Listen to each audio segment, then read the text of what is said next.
Hi guys, it's Isa. Thank you so much for coming back to watching our channel, Big to Business. So today we're going to explore some exciting topic, which is how small businesses or home businesses can collaborate with each other for mutual benefit. So I'm going to share some insights, examples, types of collaborations, pros and cons, and just basically share how even when you start your own business, you can definitely use this tool to broader your customers, your reach, and also leverage on each other's expertise. So let's get to it. So first and foremost, there's a lot of benefits for collaboration. So satu is that, for example, you're targeting a certain demographic kan, you can collaborate with other brands that may have a slightly different demographic and maybe overlap dengan you sikit, but you don't have the avenue to target the customers. You can do that with collaboration.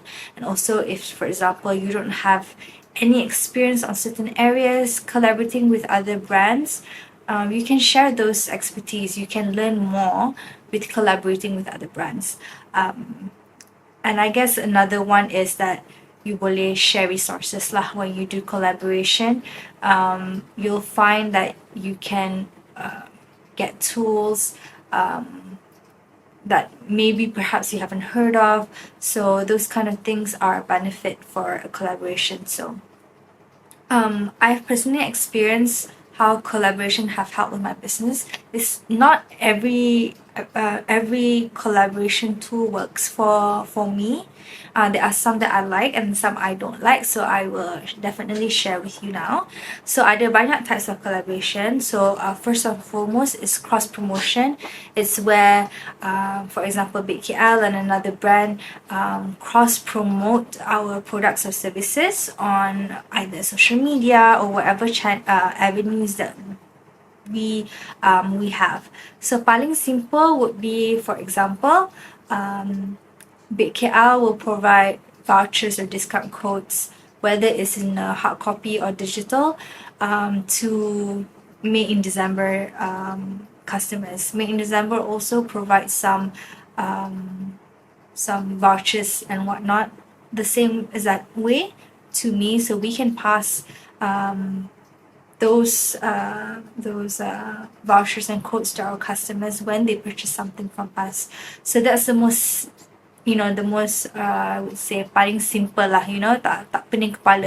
I provide you voucher codes for your customers, you provide your voucher codes to my customers, and then we'll also promote it on social media. If you buy this cake, you'll get a voucher code that you can use to purchase flower bundles from this brand. So tu yang paling, I would say, paling simple, paling low risk, and easy for you to handle, especially when you baru je nak start and you don't have enough, I guess, time and energy to sort of like figure out modus operandi of that particular collaboration. Sorry, not modus operandi, technicality of a certain collaboration. Another one is co-creation. So co-creation ni macam you work together with another brand to create a unique product or services. Basically, it's like innovation lah. You create something new for both your audiences. So I have two examples that I can give you. Satu is that I was working with a snack company. I was already supplying to the snack company.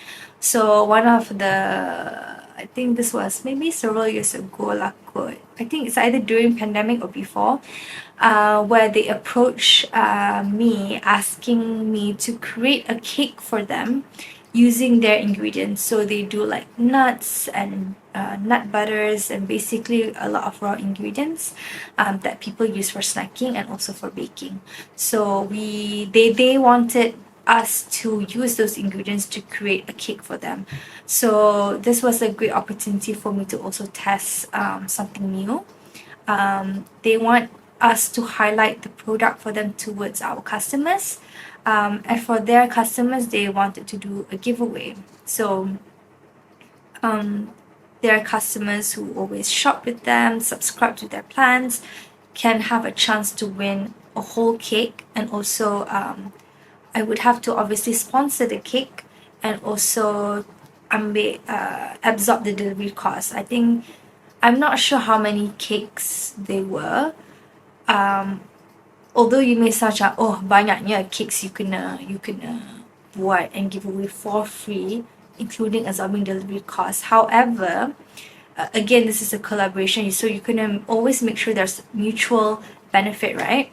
So yes, they sponsor the ingredients, I bake the cake, I give away free cakes for their customers, but also they allow me to sell that cake on my platform, and all sales are I can take. They won't take any cuts. So I get to sell those cakes that highlight their ingredients on my website. So my customers yang enjoy the cake, they love the nuts and the seeds and whatever, they can purchase it from that snack company. Also, we made sure that both our brands were visible on the packaging, so you can see that BKL made the cake, but the ingredients were sourced from that particular company. So yeah, it did really well. We got some eyeballs, we got some feedbacks. It was a great collaboration for me in my book. Another one is that we work alongside an illustrator. What's this? This was also during pandemic. So I think I've talked to you guys previously in previous video that I've struggled with mental health issues. So at that point, I was highlighting a lot of mental health struggles on our social media.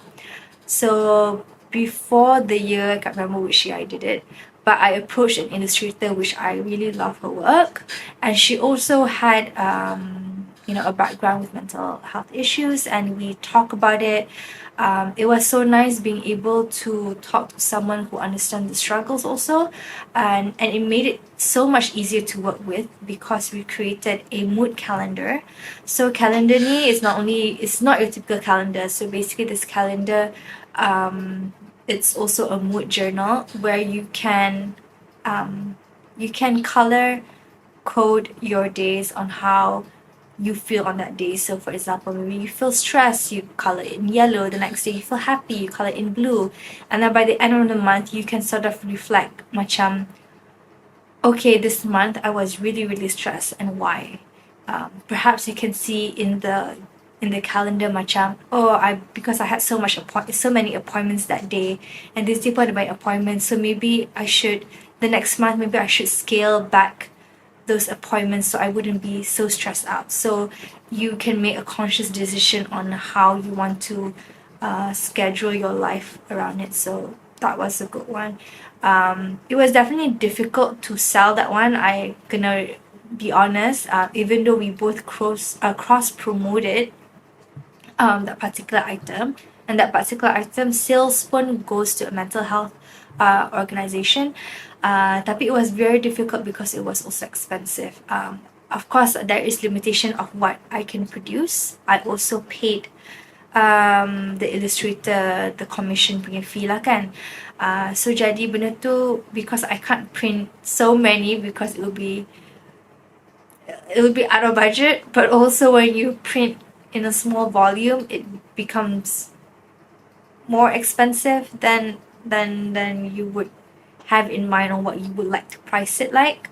So yeah, it was a bit on the higher side. We didn't sell all, maybe about half of the volume lah. But I still find it successful and very rewarding to do that particular collaboration, just because you can see, your work, your collaboration effort with the illustrator in your hands, and you have that product with you, and it is I have some customer who's like, oh, next year tak nak buat lagi ke? But then I was like, oh, I have no budget for it. But yeah, it was very rewarding lah for me, that particular job. So another idea I would say in terms of co-creation is just that maybe you are a florist, and then a baker, then you guys can maybe arrange flowers according to, maybe it's like a, I don't know, it's I don't know, Valentine's Day, and then you guys decide to do a Valentine's bouquet with a cake that matches the colors and the theme, you know, or maybe you want to do Mother's Day and you want the bouquet to be, all just roses, so the bakers can collaborate making a rose flavored cake, something like that. Those are co-creation, creating something new that will inspire each other for mutual benefit and, of course, to innovate. So yeah, that's co-creation. The third one is influencer partnerships. Now, I have to be honest, I have done influencer partnerships before, but I have to say that I don't have the knack for it. Um, it's very difficult to find the right influencer for you. It's not just pick and choose. You kena betul-betul study the influencer, study the followers that engage, that like the post, that follow, what other brands does she also promotes. All that plays into the role of the kind of influencer that you have to work with. BKL have done influencer partnerships, very micro. Most of the time, it's not really big influencers because we want to work with people who betul-betul genuinely care, I guess, about what we sell in our products. And also, but I've worked with influencers juga before BKL, so it's for different businesses. I have to say, I don't know if it has changed. So before BKL, I did another business, and for influencer partnerships, I not only gifted but I also paid for a post for Instagram story or whatever. And based on my experience, I know a lot of other brands can say that they influencer partnerships are great. For me, it's you get visibility, but not really sales. You get sort of like more like brand awareness. For me, for influencer partnerships, they don't really translate into sales for me. And for example, kalau ada orang ada 10,000 influencers, your eyeball maybe jadi 1,000, and then that 1,000 will be smaller. Maybe inquiries you daripada 1,000 of a group that saw that particular post or whatever it is, jadi maybe like 500, and then from that 500, people that maybe follow you and inquire you, maybe jatuh to 100, and then it becomes a very very small number. So that's what I would say about influencer partnerships. I've done it before where for a year I've gifted this influencer much cakes and everything that she needs, she can have it. So again, it doesn't translate into sales, but it translates into visibility and also macam brand retention for people who always watch the influencer.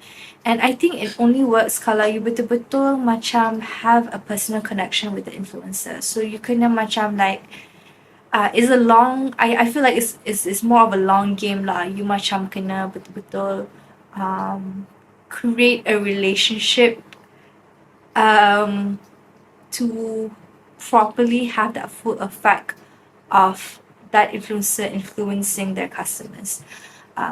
I think you can definitely see some influencers, for example, yeah, maybe I shouldn't give names lah. But I think if you just study Instagram as a whole, and if you see an influencer constantly talking about a certain brand, then most likely that they already have a very very strong relationship, and it will take time for that to happen. I wouldn't say you don't jangan pergi that route.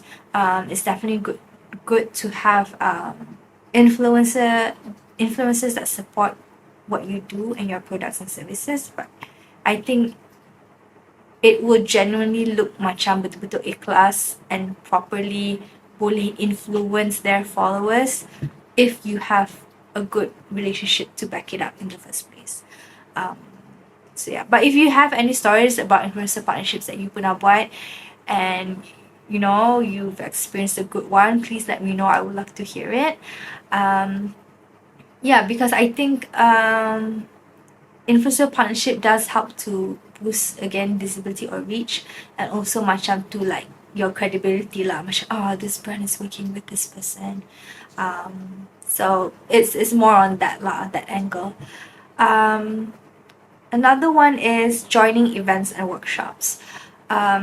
So I feel like joining, when you do events and workshops for a brand together, for your brand and another different brand, I think it really macam you boleh definitely attract more customers, and people can see you as a very active, that you care more than just selling your products. You know, you care more about the community. I hate using that word, but that's just the word for it lah. So dulu I've tapped into sort of like the fitness yoga by doing a lot of workshop with yoga studios. So we've done one where we did an event called Twist for Treats. So basically, we you know, there was two intentions towards that events. One is, of course, to tap into that community, you know, the yoga, well-being, fitness industry, self-care. And then two is because I was launching a new range of cakes. So I wanted to do Twist for Treats where customer boleh datang buat yoga class, and they can come to not only makan all the new cake range, but they can also tapau balik, and we have like goodie bags and things like that. So for that particular event, I didn't make any profit from it. I just wanted people to come. That was the goal, just to make people to come, satu, to get feedback on the new cake range so I can make last minute tweaks. Third is for content purposes. So again, those things not to make money, it's just to be able to I guess expand the community and validate your products and services, and also for content lah. So the customers would only pay a minimal fee for the class and also for the cakes, but we didn't make money out of it lah. That was a great one. So second one is with Honest Hour KL, and then I think if you have seen on my stories, and there'll be a video, a simple one, of the collaboration Nanti posted on our YouTube channel. But that one again, Honest Hour provides like manicure and pedicure for kids and even for adults, and they make their own formulas, which is healthy, you know, no nasty ingredients in it. And we thought that, you know, that would be great because our customers memang pun a lot of them are mothers, or young adults that really care about either environment or basically just well-being in general, and they have kids also that are allergic to certain things. So what we did was we cross-promote the event to each other, where the mommy and the little one can enjoy their mani and pedis, and they can come and eat the treats. They can even purchase some of the treats, and they can even bring back home. This was on their side. I'm not sure, but I'm pretty sure it's the actual cost of the mani pedi. But for us, again, it was very, very minimal. Very minimal. Again, didn't make money out of it because, again, the point was to connect with the community, create some content, and get feedback on newer things.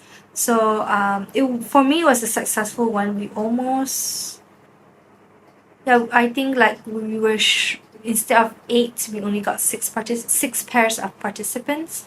And yeah, and I got to meet a lot of my customers and had a talk with them, and just macam connect in a different level lah. Sometimes I think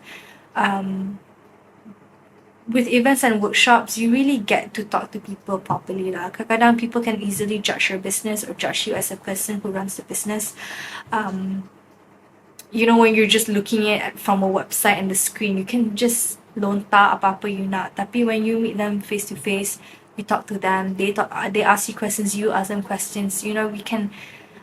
It's a different thing lah. It's a different level of empathy and respect for each other, and that's why I like to do more of these on ground marketing, because sometimes it's always easily misunderstood online lah kan.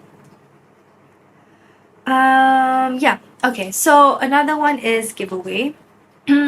Giveaway is my least favorite form of collaboration. I really don't like doing giveaways.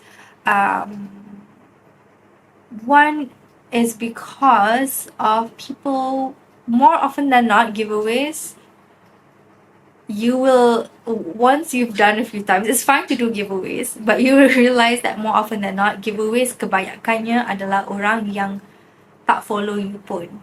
Tak follow you, tak minat pun to your products. They just like to get free stuff, unfortunately. I've done this for my brand. I've also talked to other brands who have done giveaways, and I've also worked with a company who does giveaways. More often than not, yes, memang all these people who participate in giveaways are just memang orang yang masuk giveaway je. If you go to their profiles, they are full of giveaways with no followers, or they don't have the audience that you perhaps, that was your niat, right? Macam like, okay, I'm doing giveaways so people can shout it out. A lot of people masuk giveaway ni, so that other people, you have the eyeball to it. But most of the people don't have, they share their everything, but it's on a profile that doesn't have an audience to begin with. And more often than not, even if you don't select those people, you just select just your followers, they tend to be not the followers who actually buy from you again, unfortunately. Again, of course, you don't know their intentions, but I would say it's hard to cakap yes, this giveaway was a success.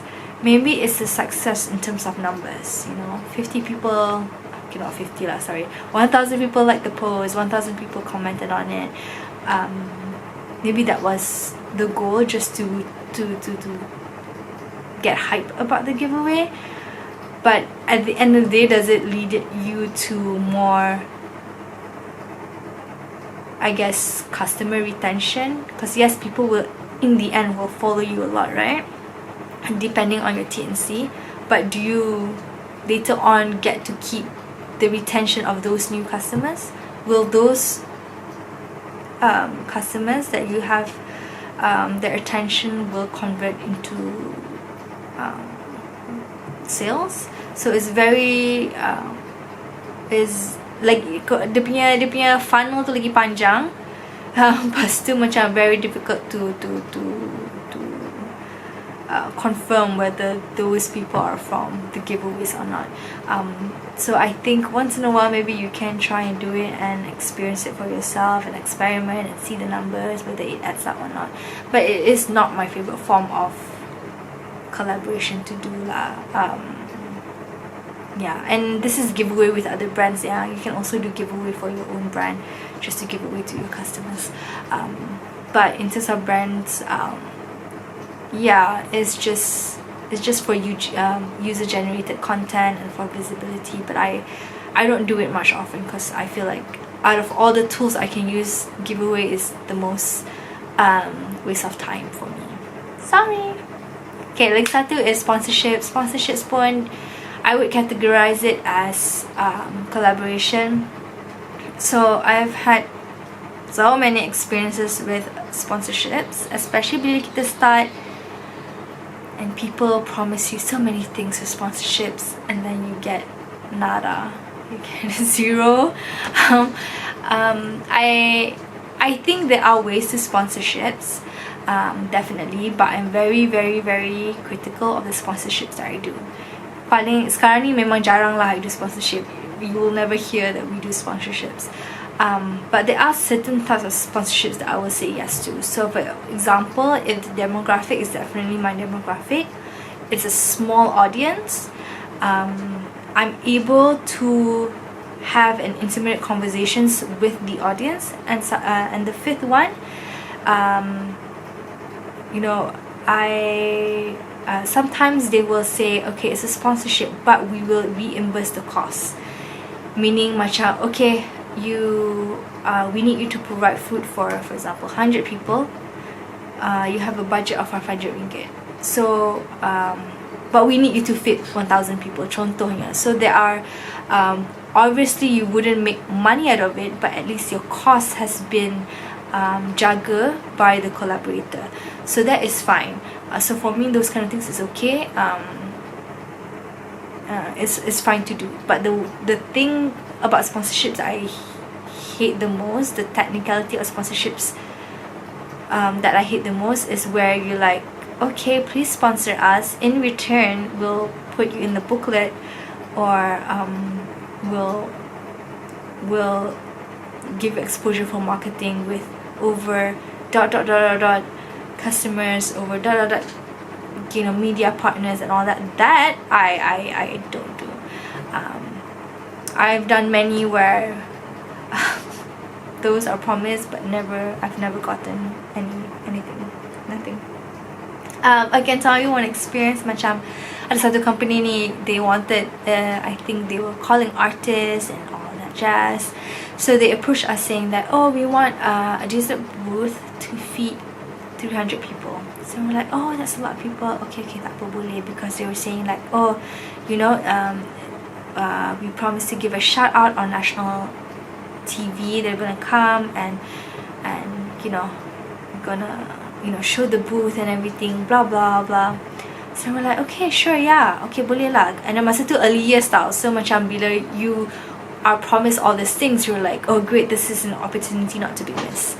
So my sister and I at that time arrived at this place, our dessert table, and we were so blindsided because ada 20 lagi dessert table that were there setting up dessert tables, and we thought we were the only one. We thought that we were the dessert table to be serving to that 300 VIPs, but how there were 20 other dessert table, like 20 other brands, which I was so shocked. But you are there, you takkan nak marah-marah kan? I mean, first of all, I tak marah lah, but it's just like this is very very wrong, and I find it very unethical.